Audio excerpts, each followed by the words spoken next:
পয়গম্বর সুলাইমান জমিন থেকে 9 মাইল উপরে সিংহাসনে বসা। হঠাৎ গর্তের পিপিলিকার আওয়াজ 9 মাইল উপরে সুলাইমান নবী শুনলেন। পিপিলিকা তার জাতি বাইরে ওয়াজ করতেছেন, ইয়া আইয়ুহান নামলু দুখুলু মাসাকিনাকুম। সুলাইমান নবী আওয়াজ শুইনা সিংহাসনের মধ্যে বসে আওয়াজ দিলেন সুবহানাল্লাহর আওয়াজ। ফাতাবাসসামা মুস্কি হাসলেন আর বললেন, ও সিংহাসন ল্যান করো। জমিনের মধ্যে ল্যান করলো। সুলাইমান নবী পিপিলিকার বয়ানটা প্রজাদেরকে শুনাইতেছেন।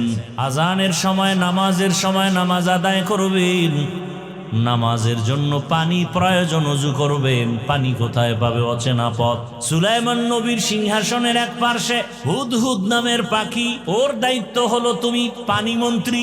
ও নাক লাগাইলেই মাটির মধ্যে বলে দিত এখানে পানি। নবী সুলাইমান বলতেন, জিনেরা তাড়াতাড়ি মাটি খনন করে পানি উঠাও, ওযু করব, নামাজ পড়ব। সুলাইমান পয়গম্বর যখন পানির প্রয়োজনে হুদহুদরে ডাকলেন, দেখে হুদহুদ নাই। পাখিদের আবার উপদেষ্টা আছে, প্রধান উপদেষ্টা ডক্টর ইউনূস সাহেব। পাখিদের প্রধান উপদেষ্টা ঈগল পাখি। কি পাখি? ঈগল। পয়গম্বর সুলাইমান বলে, মা লিয়া লা আরাল হুদহুদ, কি হলো আমার, আমি হুদহুদ দেখি না কেন? ঈগল রে বলল উপদেষ্টা সাহেব, তাড়াতাড়ি আপনার অধীনস্থ পাখি হুদহুদের খবর নেন, কোথায় গেল, পানি লাগবে, ওযু বানাবো, নামাজ পড়ব। সুলাইমান নবী যখন এখানে পিপিলিকার গল্প করে, এই ফাঁকে হুদহুদ উপরে গেছে। দেখি উপরের কি হালাত। উপরে গিয়া তাকায় দেখি আর এক জাতি ভাই হুদহুদ একটু দূরে দেখা যায়। দৌড়ায় গিয়া কয়, এই তুই কে? তুই কে? আমি কে মানি? আমি সুলাইমান নবীর অনুগত। সুলাইমান কে? সর্বনাশ, সুলাইমান কে মানি? গোটা দুনিয়া পরিচালনা করে, একদিকে নবী, অন্যদিকে গোটা দুনিয়ার রাষ্ট্রনায়ক পয়গম্বর সুলাইমান। বা সুলাইমা দাদে মুলকু সরোয়ারি সদমতি খাতে মশদেও ওয়াপরি। পয়গম্বর সুলাইমানের অনুগত বলে, সুলাইমানের নামই শুনলাম মাত্র। কথা, তুই কোন জগতে থাকো? আমি আর এক জগতে। বলো কোন জগৎ? বলো ওই জগতের রাষ্ট্র চালায় ম্যাডাম। কে চালায়? ম্যাডাম। নাম কি? বিলকিস রমণী। সর্বনাশ, গোটা দুনিয়া চালায় সুলাইমান, এখানে আবার ম্যাডাম আসলো কোথার থেকে? চল দেখে আসি। দৌড়ায় গিয়ে দেখে বিশাল সুলাইমান নবীর মতো বড় সিংহাসন, মুলকে সাবা। বিলকিস রমণী সিংহাসনে বসা। এদিকে সুলাইমান নবী না পাইয়া তো রাগ হয়ে গেলেন। ঈগল পাখিরে ধরতে পাঠাইছে, তাড়াতাড়ি ধইরা নিয়ে আস, ওযু করব, নামাজ পড়ব। যখন হুদহুদ ওখান থেকে খবর নিয়া চিন্তা করছে, দেরি হলেও আজকে নবীর এমন একটা খবর দিব যে খবর সম্পর্কে নবী জানেন না, বড় আশ্চর্য হয়ে যাবেন। ঈগল পাখি দেখে দিকে কানে ধরে টান দিছে, তুই আমারে কানে ধরে টানো কেন? সুলাইমান নবী তোরে দশা ঠান্ডা করব। তো করবে, হে করব, তুই কানে টানো কেন? খয়ে ফাঁকে দিয়ে একটু মজা লইতেছি। দেখেন না, আসামিরে পুলিশে থানায় নিছে, কোর্টে উঠাবে, বিচারক বিচার করবে, পুলিশ থানায় নিয়ে মারে কেন? এই ফাঁকে দিয়ে একটু মজা লই হাদিয়ার জন্য। ভাইয়েরা আমার, সুলাইমান বিলকিসের ঘটনা সময় দেন, এক সপ্তাহ বলি কোরআন হাতে নিয়ে, আর আপনারা বাংলা ধরেন। রাজনীতি কত প্রকার, কি কি বুঝায় যাব। আর পিসাব কয় আমি রাজনীতি পছন্দ করি না। কেমন ফির, দেশে এত তুফান হয়ে যায়, পিসাব হুজুরের খবরই নেই। আমি মোরা খাবাস, মোরা খাবা না মরা খাবাস। আল্লাহ হেদায়াত দান করুন। কালেমাতু হক্কিন ইনদা সুলতানিন জায়ের, জালেমের সামনে দাঁড়িয়ে হক কথা বলা, এটা চূড়ান্ত এক জিহাদের মূল্য, সমান সওয়াব। এত জুলুম চলতেছে, একজন পীর মানি হাজারো মুরিদের অভিভাবক, তারা যদি একটু জবান খুলতেন গোটা দেশ সোজা হয়ে যেত। খালি চরমনের পিসাব বলবে কা বাংলাদেশ হলে হেই একা পীর, আর পীর নেই। হ্যাঁ, সাবজেক্ট 10টা, পরীক্ষার সাবজেক্ট কয়টা? যুবক বলো কয়টা? 9টা সাবজেক্টে নাম্বার তোমার 100, এক সাবজেক্টের নাম্বার তোমার 32। তুমি কত এ প্লাস পাইলা? সহজ কথা বলো, ফেল না পাস? ফেল। কোন সাবজেক্টে 100 নাই, প্রত্যেকটা সাবজেক্টে 33। বলেন, ইসলামের যত সাবজেক্ট আছে, দাওয়াত, তালিম, তাসকিয়া, জিহাদ, যারা দাওয়াত ও তাবলিগের লাইনে 100 নাম্বার পাইছে, জিহাদের ময়দানে 32, ফেল। কথা বলেন না কেন? আর একদল জিহাদের লাইনে 100 নাম্বার, দাওয়াতের লাইনে 32, ফেল। আর 100 নাম্বার লাগবে না, দাওয়াতের লাইনেও 33, জিহাদের লাইনেও 33, তাসকিয়ার লাইনে 33, বয়ানের লাইনে 33, সে সফল মুমিন। আচ্ছা ঠিক আছে, আমি অনেক কিছু করতে পারি না, কিন্তু এই কথা তো বলার অধিকার নাই যে আমি এটা পছন্দ করি না, আমি রাজনীতি পছন্দ করি না। রসুল পছন্দ করলেন আর আপনি পছন্দ করেন না, আপনার ঈমান কি রসুলের থেকে দামি? হ্যাঁ, আবু বকর রাষ্ট্র চালাইলেন, ওমর চালাইলেন, আপনি চালাবেন না, কিন্তু সমর্থন তো থাকতে হবে। কি তলে তলে তলে তলে কুফুরি মতবাদরে সমর্থন করে হযরত, ইসলামের পক্ষে আওয়াজ নাই। তলে তলে আওয়ামী লীগ, তলে তলে বিএমপি, তলে তলে অন্য কিছু জাসদ বাসদ অসৎ। কিন্তু আমগো দেশে যে এত ইসলাম, একবারও বলতে পারে না যে আপনারা ওলামায়ে কেরাম ইসলামের লাইনে যারা, এদের পক্ষে থাকবেন। এই কথাটা মাইকে উম্মতেরে মুরিদেরে যেই পীর বলতে ভয় পায়, সে পীর হবে পরের কথা, তার ঈমান ঠিক আছে কিনা সন্দেহ। ঠিক কি বলো?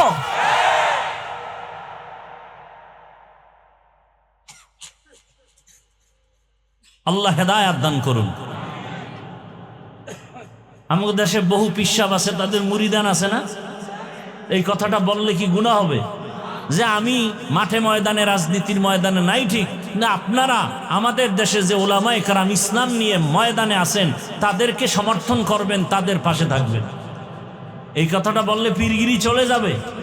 যদি চলে যায়, পীরগিরি চলে যাক।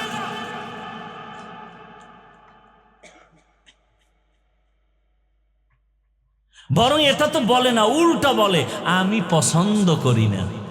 তা আপনি আওয়ামী লীগ পছন্দ করেন, আপনি বিএমপি পছন্দ করেন, তলে তলে কি পছন্দ করেন সেটা তো বলবেন। ওই চরমনায়ের মরহুম হুজুর ফজলুল করিম রহমতুল্লাহ আলাই হুজুরে বলতেন যে জোরে জোরে জিকির জায়েজ নাই, একদল ফতুয়া দেয়। তো দিয়া তুমি আস্তে করো নি? কয় না। তা জোরে জিকির জায়েজ নাই তো আস্তে করো? আস্তেও করে না, মানিও জিকিরের বিরোধী। একজনে গিয়া কয় হুজুর পানি না থাকলে অজু করমু কেমনে? কয় তায়াম্মুম করবি। কয় কি দিয়া? মাটি দিয়া। কয় হুজুর মাটি যদি না পাই? হুজুর কয় তুই হ্যাঁ মরতে যাবি কে? চিন্তা করে, যেখানে মাটি নাই তুই হ্যাঁ যাবি কে? নোয়া খেললে বরিশাল লইলে যাওয়া। আল্লাহ হেদায়েত দান করে। আমার কথাগুলো বুঝতেছেন? আল্লাহ সবাইকে হেদায়েত দান করুন। আমাদের মুরব্বী উলামায়ে কেরাম, পীর মাশায়েখ, সবাইকে আমরা শ্রদ্ধা করি, সবাইকে এক প্ল্যাটফর্মে ময়দানে আসার তৌফিক দান করেন।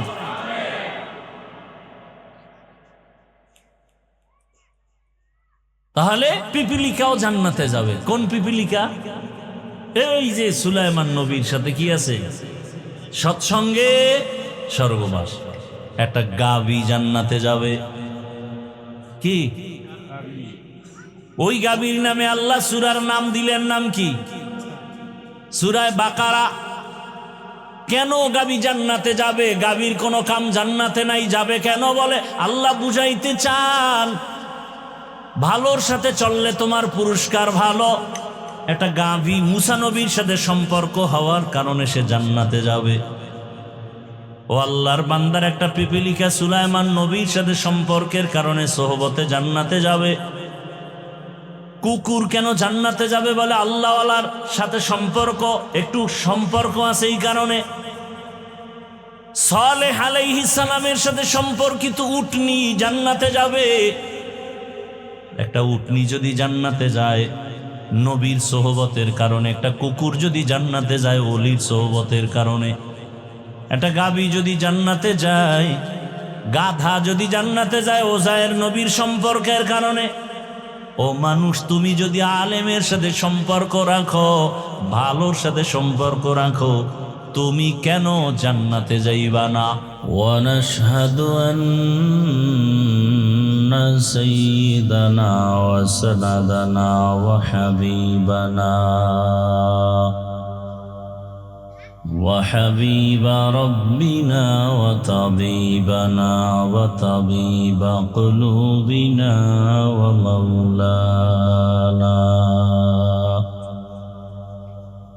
ومولانا محمدا عبده ورسوله اللهم صل على محمد النبي الأمي وعلى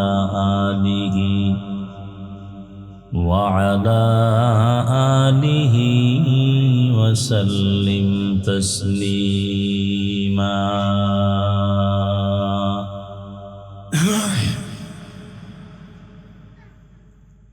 وبعد فأعوذ بالله من الشيطان الرجيم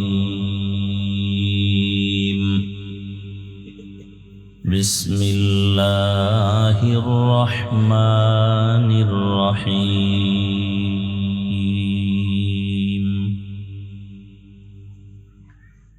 يا أيها الذين آمنوا اتقوا الله وكونوا مع الصادقين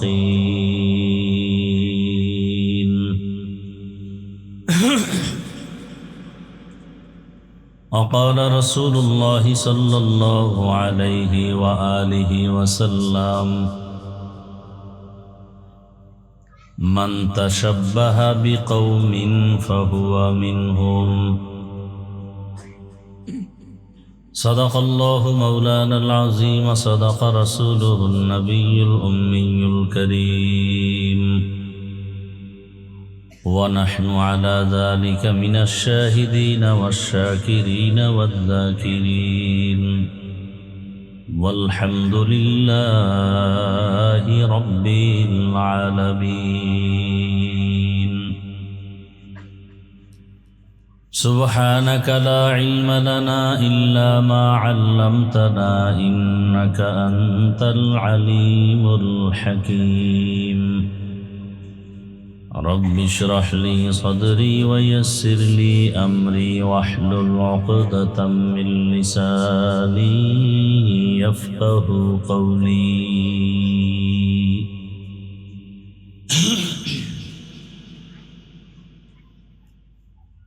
निगाह मुमिन से तो बदल जाती है तकदीर निगाह मुमिन से तो बदल जाती है तकदीर ये बंदा की कुव्वत नहीं कुदरत का इशारा ये बंदा की कुव्वत नहीं कुदरत का इशारा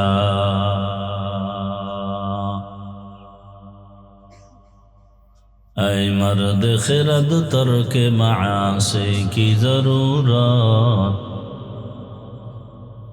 ऐ मर्द खिरद तर्क मासी की जरूरत अब सोहबत सालेह की सवा कोई नहीं चारा अब सोहबत सालेह की सवा कोई नहीं चारा।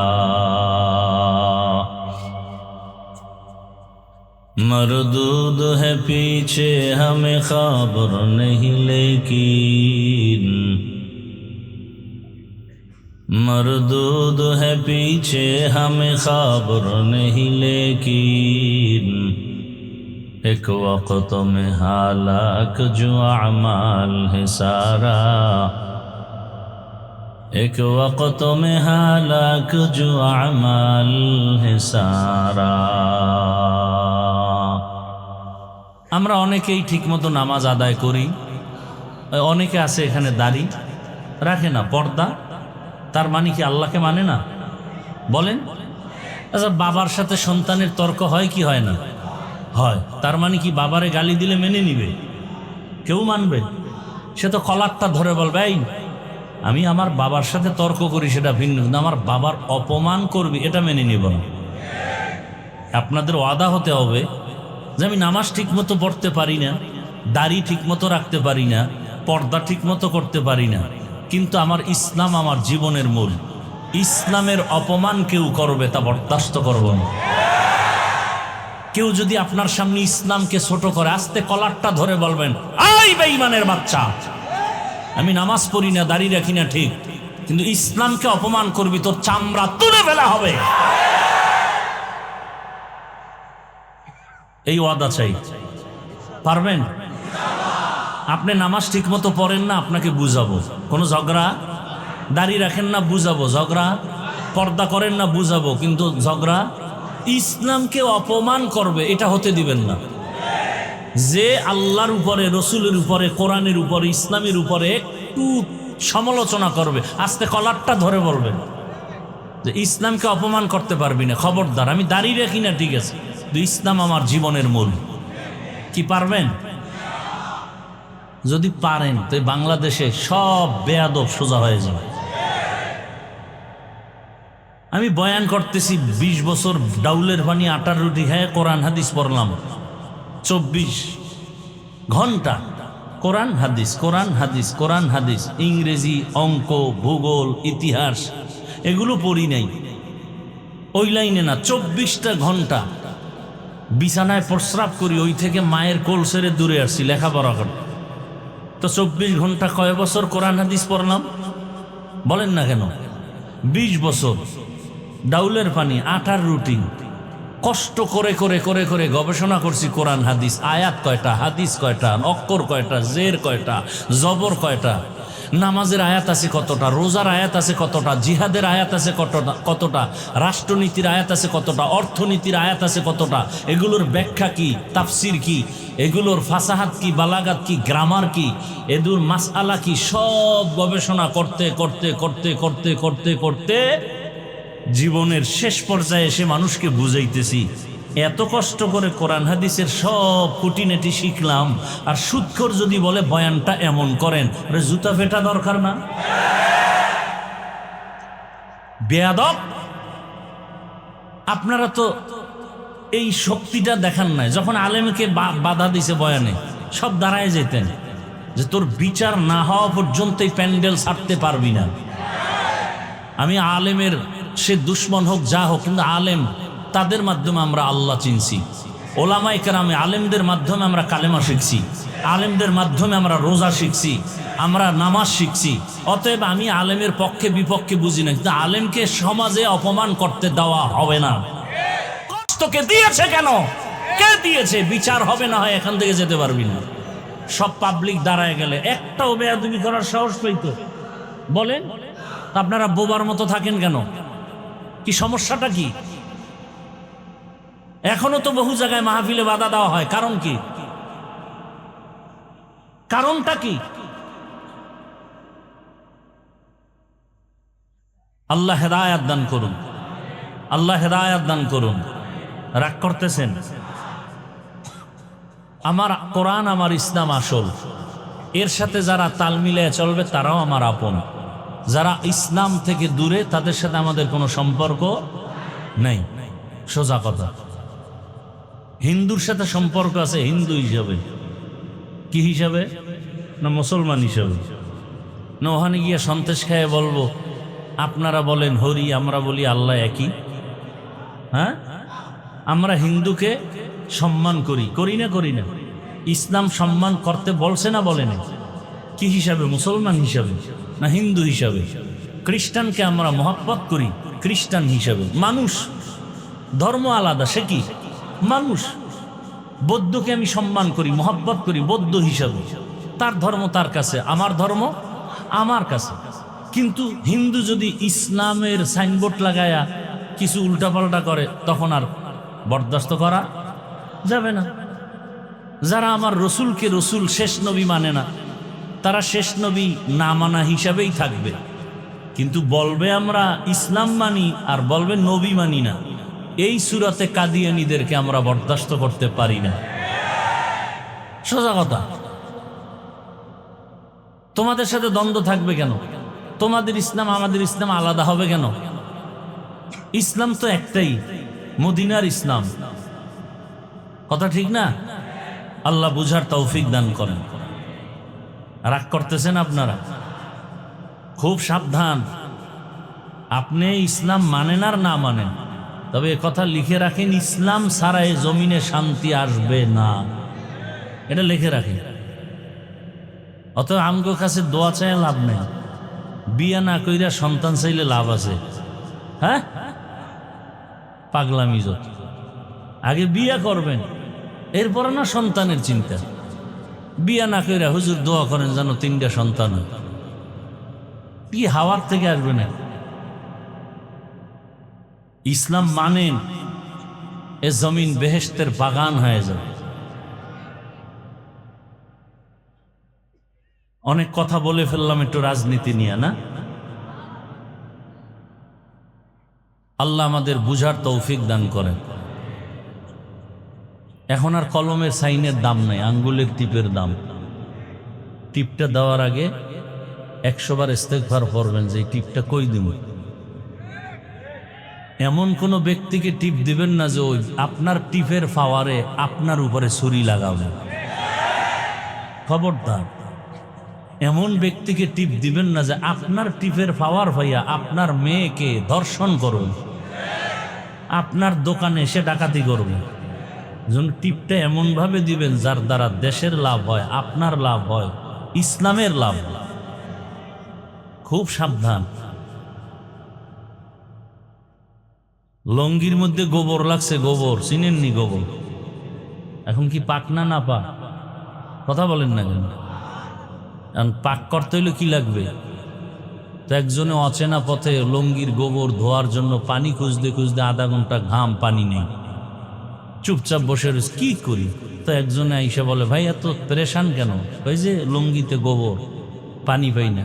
এত পাগল কেন তুমি? পানি তো তোমার কাছে আলাদা স্পেশাল আছে, এত টেনশন কেন?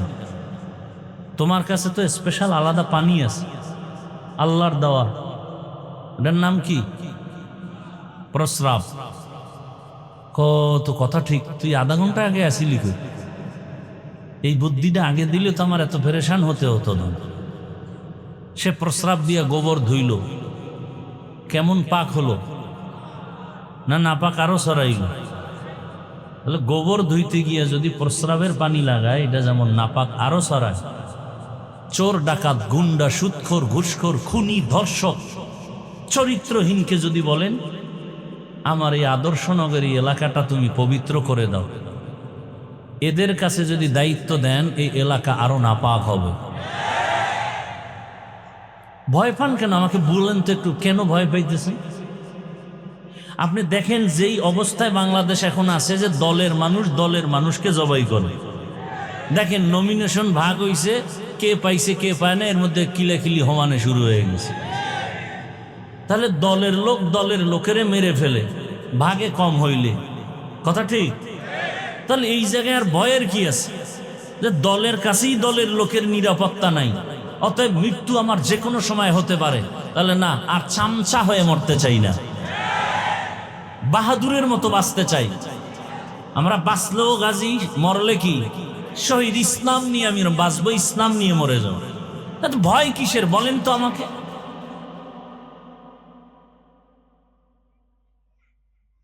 কোনো ভয় নাই। ওলামায়ে কেরাম আপনাদের পক্ষে আছে, কোনো টেনশন নেই। আর ওলামায়ে কেরাম যেখানে আছে সেখানেই বিজয়, সেখানেই বিজয়। আলেম ওলামা যত আন্দোলনে নামছে বিজয়। কি আউল বাউল ফাউল, আলেমরা নামছে সাইজ। কথা বলেন না কেন?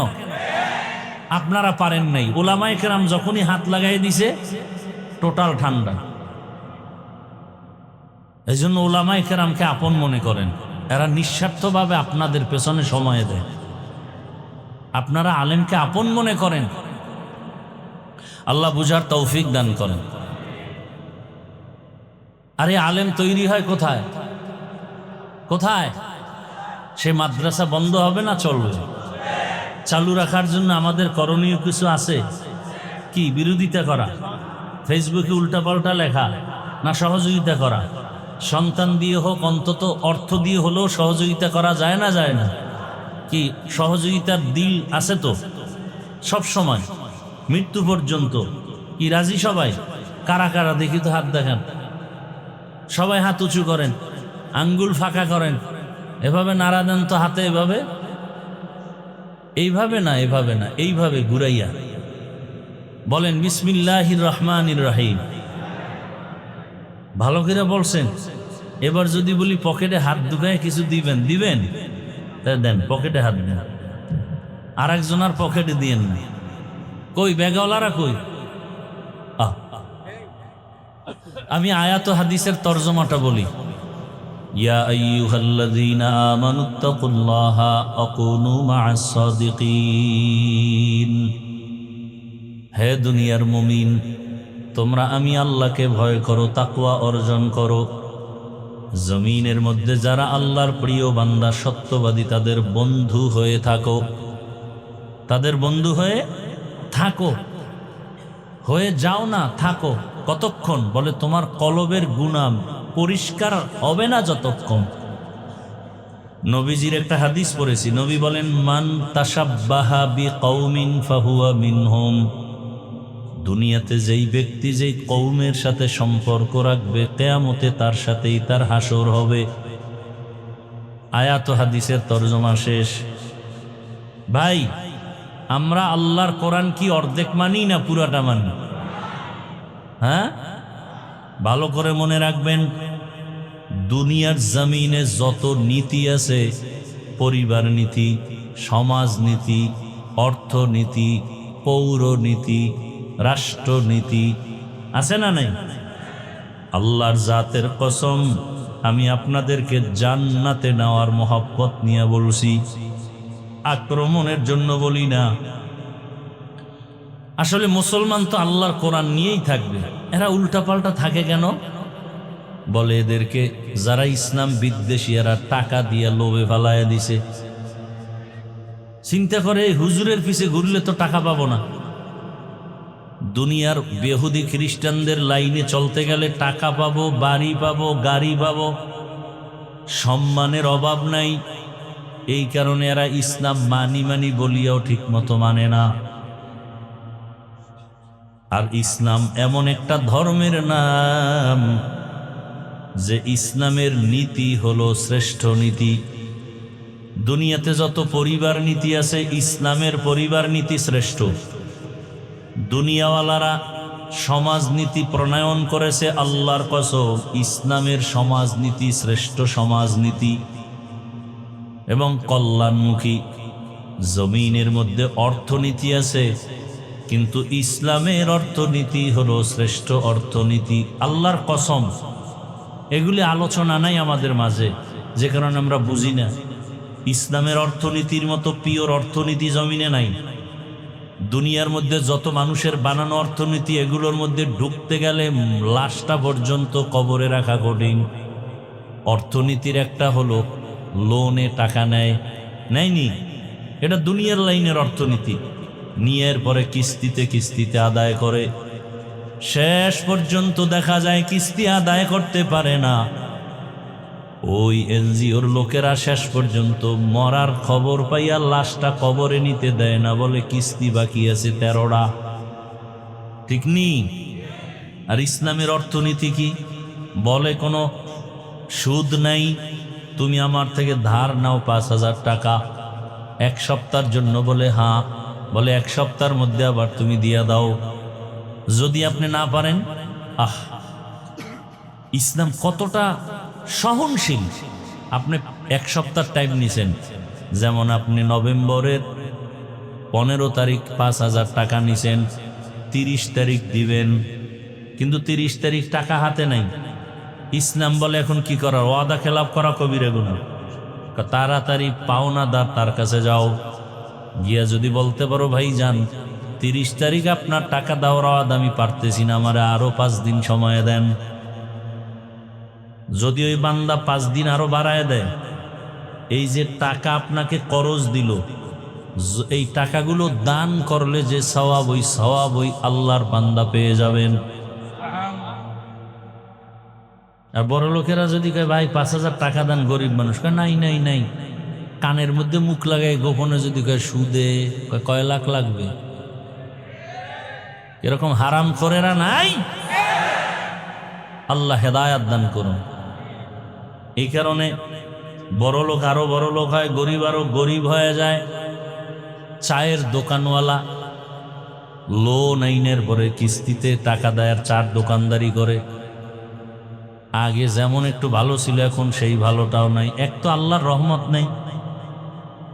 আমার দেশের এক মানুষ মাদ্রাসা ইসা দাঁড়ায় রয়েছে, আমি তো খেয়াল করি, কি ভাই আপনি কোথার থেকে আসছেন? আমি থাকি রূপগঞ্জের এক পার্শ্বে। কেন আসছেন? কি আপনার সাথে পার্সোনাল কথা। আমি বললাম আজকে হবে না, আবার একদিন আসেন। আর একদিন আসছে, ওদিনও পারি নাই।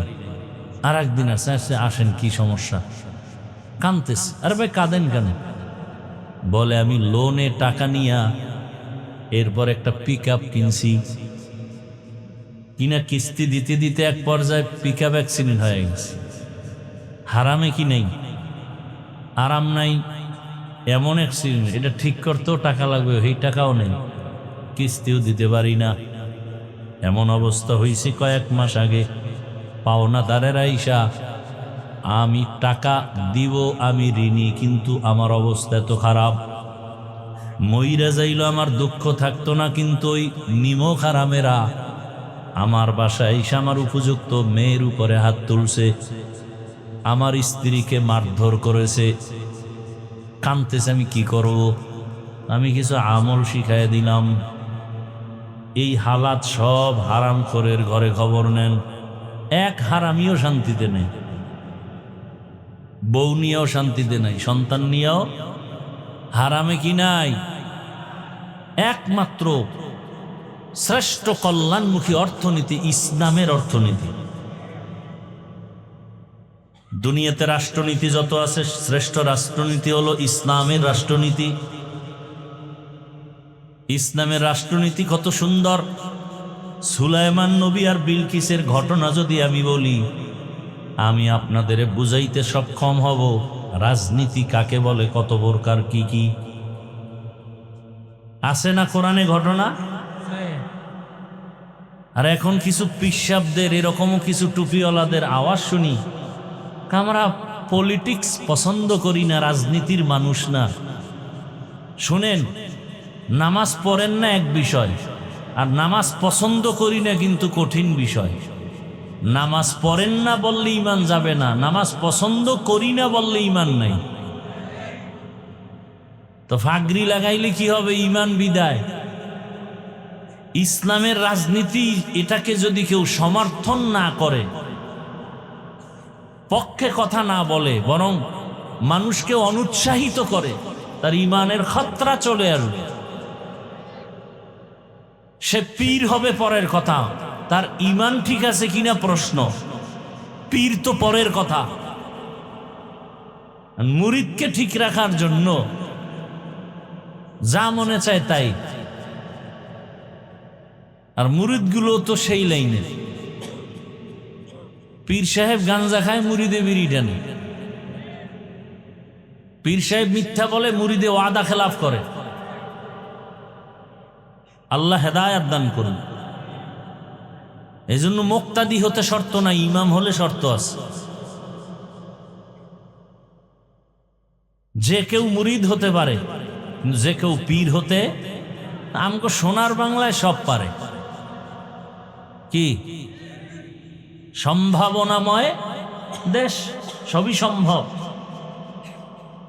বাবা তার মেয়েটাকে হোটেলের মধ্যে ঢুকায় বলে, তুই আজকের জন্য আমার কাছে স্ত্রীর মতো। এই সোনার বাংলার ইতিহাস। আল্লাহ হেদায়াত দান করুন। কত চক্রান্ত চলছে আমাদের মুসলমানদেরকে নিয়ে, অথচ আমরা হিন্দুদের গালি দেই না, বৌদ্ধরে গালি দেই না, খ্রিস্টানকে গালি দিই না, কারো ধর্মের উপর আক্রমণ করে কথা বলি না। মুসলমানকে বুঝাইতেছি তাও শালীন ভাষায়, অথচ আমাদের উপর আক্রমণ, আমাদের বিরুদ্ধে যত ষড়যন্ত্র, মসজিদের বিরুদ্ধে ষড়যন্ত্র, মাদ্রাসার বিরুদ্ধে ষড়যন্ত্র, আলেমের বিরুদ্ধে ষড়যন্ত্র, কোরআনের বিরুদ্ধে ষড়যন্ত্র, ওয়াজ মাহফিলের বিরুদ্ধে ষড়যন্ত্র।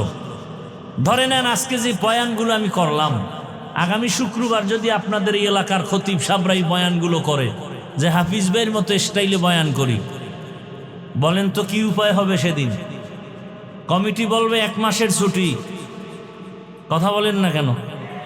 কারণ কি বলে, শিয়ালের হাতে মুরগি আমানত।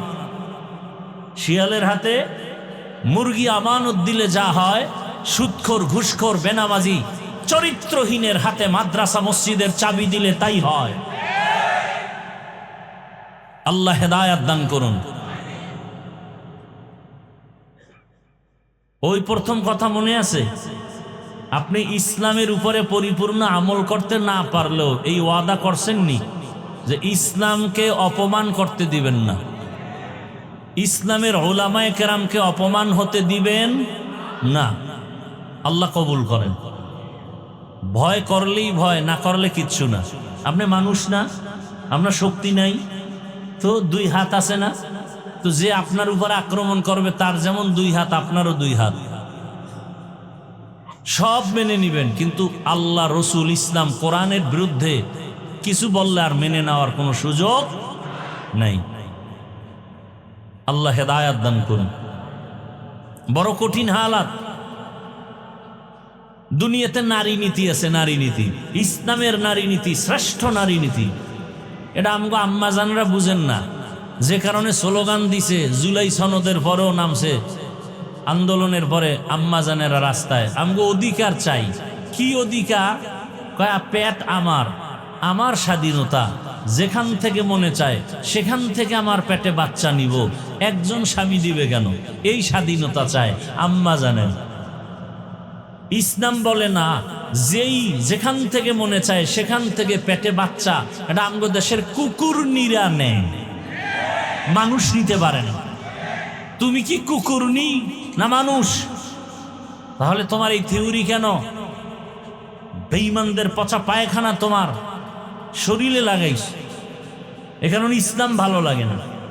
একজনে চশমা দিছে, আয়নাগুলো কালো। প্যান্ডেলে ঢুকেই বলে, কি ব্যাপার, এই বাতি কালো কেন? বলে কিয়ামত হয়ে গেছে, ভূমিকম্প থেকে সব কালো হয়ে গেছে। কালো হয়েছে না, তার চোখে সমস্যা। আল্লাহ হেদায়াত দান করুন। তো দুনিয়াতে যে যাদের যেই কওমের সাথে সম্পর্ক রাখবে, কিয়ামতে তাদের সাথেই কি উঠবে। আপনি যদি আব্রাহাম লিঙ্কনের আদর্শের সাথে সম্পর্ক রাখেন, তাহলে কিয়ামতের দিন আব্রাহাম লিঙ্কনের কাতারেই উঠতে হবে। আপনি যদি মাও সেতুনের আদর্শকে দিল থেকে ভালোবেসে ওই কাতারে চলেন, কিয়ামতের দিন মাও সেতুনের কাতারেই থাকতে হবে। কি সহজ কথা। আপনি যদি জিয়াউর রহমান, শেখ মুজিবুর রহমান, এরশাদ সাহেবের আদর্শের উপরে দিল খুলে চলেন, তাদের সাথেই কিয়ামতে হাসর হবে। আর আপনি যদি আল্লাহর রসুল এবং ইসলামের সাথে জীবনের মোহাব্বত নিয়ে চলেন, কিয়ামতের দিন এর মূল গোড়ায় যিনি আছেন রহমতের নবী, তার কাতারেই আপনি শামিল হয়ে যান। কথা ঠিক না? সৎসঙ্গে স্বর্গবাস, সোহবতে সালে তোরা সালে কুনাদ, সোহবতে তলে তোরা তলে কুনাদ। সৎসঙ্গে স্বর্গবাস, অসৎসঙ্গে সর্বনাশ। এই যে আমার ভালো সন্তান খারাপ হয় কেন? বলে খারাপ পরিবেশে যাওয়ার কারণে। আপনারা বাসে চলেন, দেখেন বাসে অনেক বাসে লেখা আছে ধূমপান নিষেধ, আছে না নাই? এরপরও কেউ করেনি। হেল্পারও করে, ড্রাইভারও করে, কন্ট্রাক্টরও করে। আমি বাধা দিলে ধোঁয়াটা আমার দিকে মারে আর বলে আমার বাবার টাকা দিয়ে বিড়ি টানি, তোর বাবার কি? মসজিদে লেখা আছে ধূমপান নিষেধ, কি আছে নাকি? কেউ করে? বরং কোনো বিড়ি খোরেরাও যদি যায় মসজিদের দেখলেই বিড়িটা ফালায় দিয়া পায়ের তলে নেয়, মুখটারে ভালো করে মুছে, পারে না আবার আতর লাগায়, ঠিক নেই? পকেটে হাত দিয়ে টুপি তালাশ করে। মসজিদে লেখা নাই ধূমপান নিষেধ, এরপরও কেউ করে না। বাসে লেখা আছে নিষেধ, এরপরও কেন করে? বলে পরিবেশের বড় অভাব, পরিবেশের বড় অভাব। বাসের পরিবেশটাই নোংরা, এ কারণে ওখানে লেডিস জন্ডি সব সমানে, গান চলে, কত আজে বাজে পরিবেশ। আর মসজিদের পরিবেশটা এতই সুন্দর যে এখানে আসা মাত্র মোবাইলটার রিংটোন বন্ধ করে দেয়। কারো রিংটোন বেজে উঠলে তার দিকে বাঁকা নজরে তাকায়, চালাইতে পারো না, নিয়ে আসছো কেন মোবাইল? অথচ হেডটাও কিন্তু ভেজাল মাঝে মাঝে হয়। সুযোগ পাইছে তো গুতো একটা দিল, আছে না নেই? ভাইরা আমার, তাহলে সৎসঙ্গে স্বর্গবাস, অসৎসঙ্গে সর্বনাশ। আল্লাহ বলেন দুনিয়াতে তুমি যদি ভালো হতে চাও ভালোদের সাথে চলো। দুনিয়ার লাইনে ভালো রাজমিস্ত্রি যে হতে চায় সে একজন ভালো অভিজ্ঞ রাজমিস্ত্রির সংস্পর্শে থাকতে হয়। লেখাপড়া করে যারা ভালো ডাক্তার হতে চায় শুধু লেখাপড়ার সার্টিফিকেট নিয়ে তারা কামিয়াব হয় না, একজন অভিজ্ঞ ডাক্তারের শরণাপন্ন হয়, তার কাছে বারবার ট্রেনিং দেয়, প্র্যাকটিক্যাল, এরপরে বড় ডাক্তার হয়। দুনিয়ার লাইনে ভালোর সাথে না গেলে ভালো হওয়া যায় না। ঠিক আখিরাতের লাইনেও যদি তুমি আদর্শ মানুষ হতে চাও, এই জমিনে একমাত্র আদর্শের ওলামায়ে কেরাম। আদর্শ হলো রসুলের আদর্শ, রসুলের আদর্শ লালন করেন ওলামায়ে কেরাম। অতএব এই সুন্দর আদর্শের সাথে তোমরাও চলো। আলেমদের সম্পর্ক নিয়ে যখন চলবা তোমার জীবনটাও সুন্দর হয়ে যাবে। ওরে ভাই, আপনারা যারা খানা খান আমরাও তো খানা খাই, আপনারাও ঘুমান আমরাও ঘুমাই।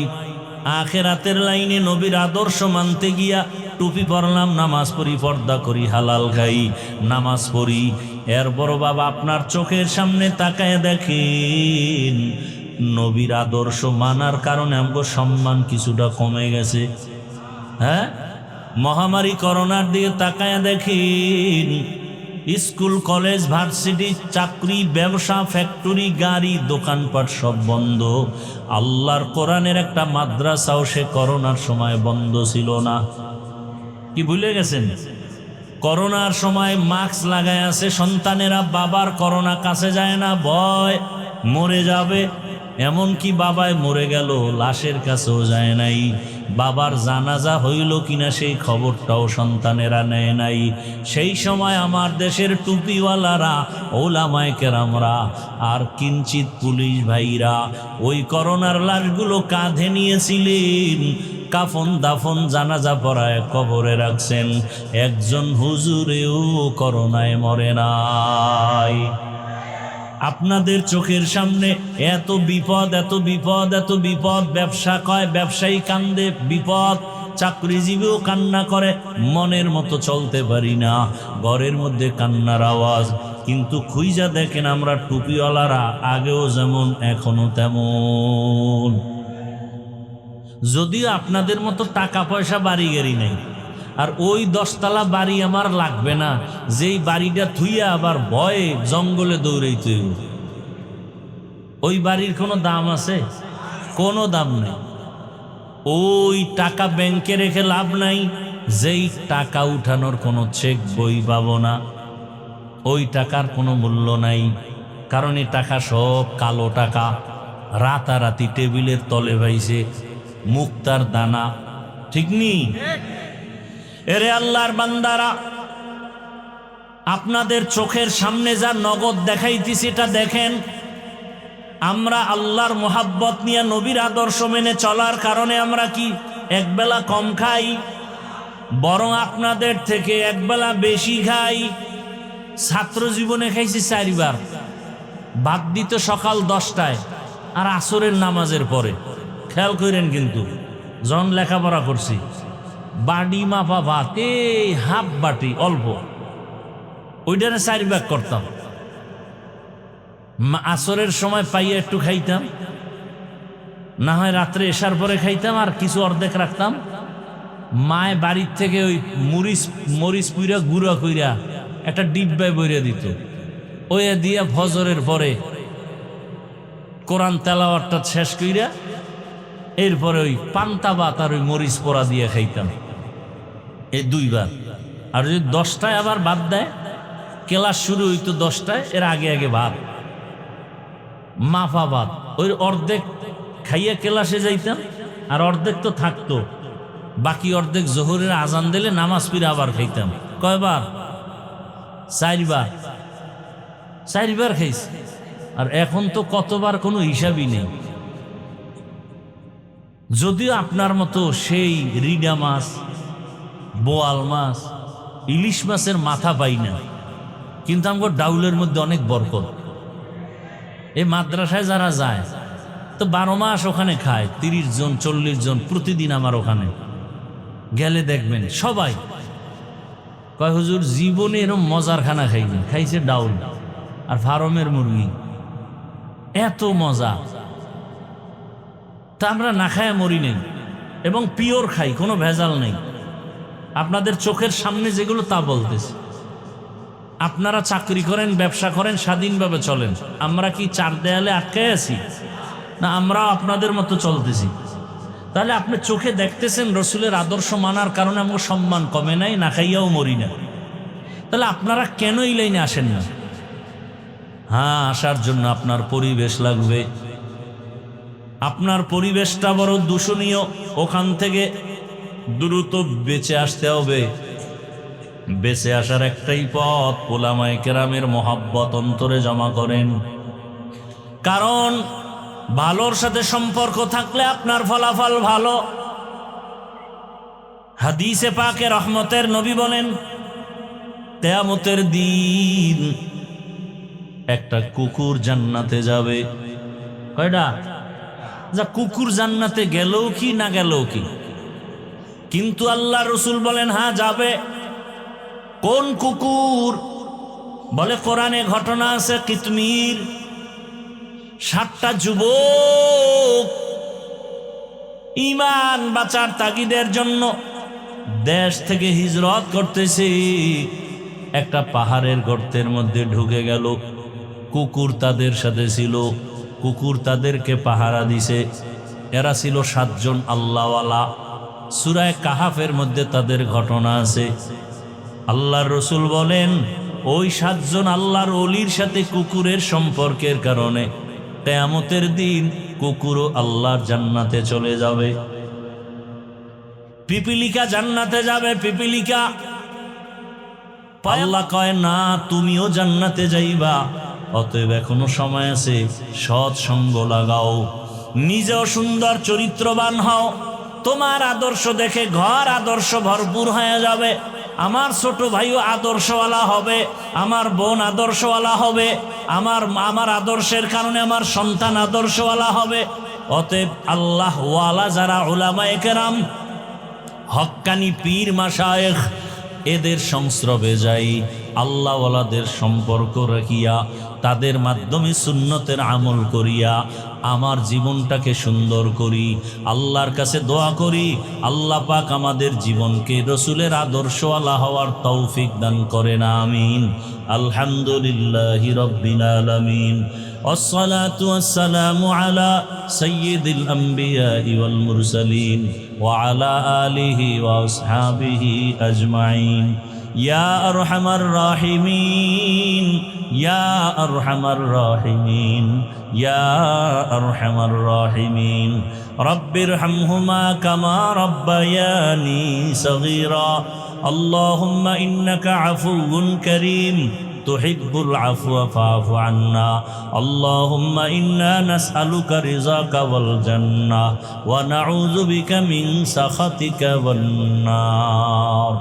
আল্লাহুম্মা ইন্না নাউযু বিকা মিনাল বারাসি ওয়াল জুনুনি ওয়াল জুযামি ওয়া সাইয়্যিল আসকাম।